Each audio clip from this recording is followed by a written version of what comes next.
दोस्तों ये है किम सुसन पैलेस, जिसको 1976 में पहली बार बनाया गया था, जिसको अब किम सुसन असेंबली हॉल बुलाया जाता है। इसके बनने के बाद यह नॉर्थ कोरिया के डिक्टेटर किम इल संग की मेन रेसिडेंस हुआ करता था। किम इल संग ने इस पैलेस में 18 साल तक अय्याशी की, लेकिन 1994 में किम इल संग के मरने के बाद इसके बेटे किम जोंग इल ने पावर संभाली और किम जोंग इल ने इस पैलेस को अपने फादर के लिए एक मौजोलियम में कन्वर्ट कर दिया। इस मौजोलियम में किम इल संग की प्रिजर्व्ड बॉडी के साथ साथ इसके पोर्ट्रेट्स और इसकी लाइफ की अचीवमेंट्स डिस्प्ले की गई थी। और 2011 में किम जोंग इल की भी मौत हो गई, जिसके बाद इन्होंने किम जोंग उन को नॉर्थ कोरिया को डिक्टेट करने के लिए छोड़ा। जिसके बाद किम सुसन पैलेस को 1 साल के लिए बंद कर दिया गया था, लेकिन किम जोंग इल की पहली डेथ एनिवर्सरी पर इसको फिर से खोला गया और इसमें भी वही चीजें रखी गई जो किम इल संग के लिए थी, यानी इसकी प्रिजर्व्ड बॉडी और इसके पोर्ट्रेट्स और इसकी लाइफ की अचीवमेंट्स वगैरह। इसके साथ साथ इस मौजोलियम में वो ट्रेन कैरेज भी रखा गया है जिसमें किम जोंग इल मरा था। इस पैलेस में किम जोंग इल की कुछ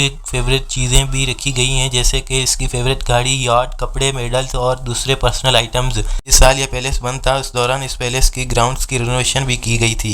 इस पैलेस में विजिटर्स के लिए वाटर फाउंटेन और फ्लावर गार्डन भी है। पैलेस में विजिटर्स का जाना अलाउड है, लेकिन कुछ क्लियर्ड कंडीशंस के साथ, जैसे कि विजिटर्स कैजुअल ड्रेस जैसे कि शॉर्ट्स और टी शर्ट्स नहीं पहन सकते और सिर्फ फॉर्मल ड्रेस ही अलाउ है। इसमें ओपन फुटवेयर जैसे कि फ्लिप फ्लॉप्स और सैंडल्स भी बैन है। ये पैलेस बहुत ही हेवीली गार्डेड है और इसमें फोटोग्राफी भी अलाउ नहीं है। ध्यान रख के विजिटर्स अपने जेब में कोई भी चीज़, इवन अपना हाथ भी नहीं रख सकते। इनको अपनी सारी चीज़ें लॉकर रूम में रखनी होती हैं। के बाद विजिटर्स को कुछ चेक से गुजरना पड़ता है, जैसे कि सबसे पहले इनको एक मशीन पे अपने शूज साफ करने होते हैं, क्योंकि नॉर्थ कोरिया में इस पैलेस को बहुत ही सेक्रेट समझा जाता है।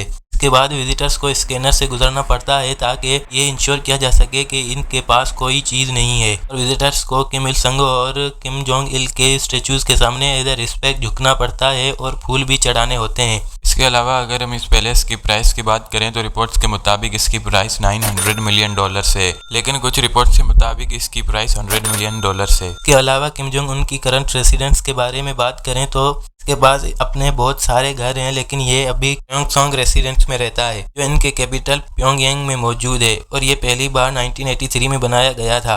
बहुत ज़्यादा सिक्योरिटी होने की वजह से इस घर की बहुत ही कम पिक्चर्स अवेलेबल हैं और इन पिक्चर्स में हमें स्टनिंग इंटीरियर और बहुत ही खूबसूरत गार्डन दिखाई देता है। इस घर के इर्द गिर्द इलेक्ट्रिक फैंस और जगह जगह लैंडमाइंस भी बिछाई गई हैं। इस घर में अंडरग्राउंड टनल भी हैं जो किम जोंग उन की दूसरी रेसिडेंस को आपस में कनेक्ट करती हैं ताकि जंग जैसी सिचुएशन में बचा जा सके। तो दोस्तों आपका इसके बारे में क्या ओपिनियन हमें कमेंट में बताइए और हम मिलते हैं जल्दी नेक्स्ट वीडियो में।